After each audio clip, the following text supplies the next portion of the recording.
All right, good morning, period 5 and 8. Welcome back. It's Tuesday, April 21st. So you'll be in academics all week and you'll have your classes, your usual 5, 6, 7, and 8 classes. So I put together this learning plan for you and I'm just going to go over with you what's going on this week with me in ELD 10, okay? So yesterday was no school, it was Patriots Day. And then I'm going to have a Google Hangout today, Tuesday, from 1 to 2. So you should have your link in Classroom for that. And then tomorrow night, Wednesday, from 8 to 8:30, I'll also do a Hangout. Okay. If you need me at a different time, please feel free to email me or you can text me on the Talking Points app. All right. So our schedule looks like this. I'm going to scroll down. So we're going to do like our Mindful Monday today, even though it's Tuesday. So you've got a slides of smiles activity in the classroom. Basically on that, I just want you to take a picture, either of you smiling or finding a GIF or an image on the internet of someone smiling and make a little couple of sentences about why you picked that smile and why you like it. Just some inspiration because I think smiling makes all of us feel better. All right, so there's that. Once you're done with that, you can log into your quill and work on the activities that you had before we left last week. So if you're in, you might either have to want to have exercises or you might have past tense exercises.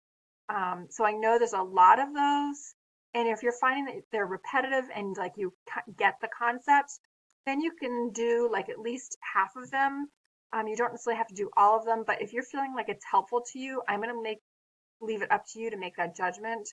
Please, take the time to complete them because I do think they're helpful activities.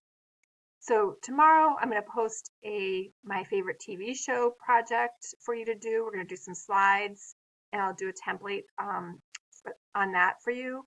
Once you're done, you can do your quill again. Try and do quill a little bit every day so it doesn't all pile up at the end. By Thursday night, I want to make sure you submit your My Favorite TV Show project because I'm going to be able to give you some feedback on it and you can correct any errors that you've made. If I see a lot of errors, I'm going to want you to fix those. And correcting errors is actually something that I would be looking for if you want to get credit with distinction with me this week, okay? So again, finish up your quill. And then by Friday, I'm looking at for you to be done with your My Favorite TV Show project. I want you to have submitted your quill activities, and to get credit on those, you have to at least have done half of them, okay? And then finally on Friday, I'm going to give you a Chromebook quiz. It's going to be either on the verbs to want or to have, or on your past tense verbs, which you've been doing with your quill activities. And the goal on that is to get 70% or higher. If you don't, that's really telling me that you need more practice on quill, and I'm going to refer you back to doing quill, and I will have you retake the quiz at another time, okay? So by Friday, just to review that, submit your favorite TV show project, do your quill, take the quiz on the Chromebook, and then the credit, all these things should be turned in for credit. Credit with distinction, I'm really looking for all of these to be done, plus that you've done and listened to feedback from me on your TV show project. And I would definitely be looking for like credit with distinction means you've done all of your quill activities, okay? So guys, hope you have a great week. Definitely feel free to get in touch with me, join the Google Hangout. I'm glad you're back. I always miss you. And hey, we have 2 weeks together, okay? Have a great day. Bye.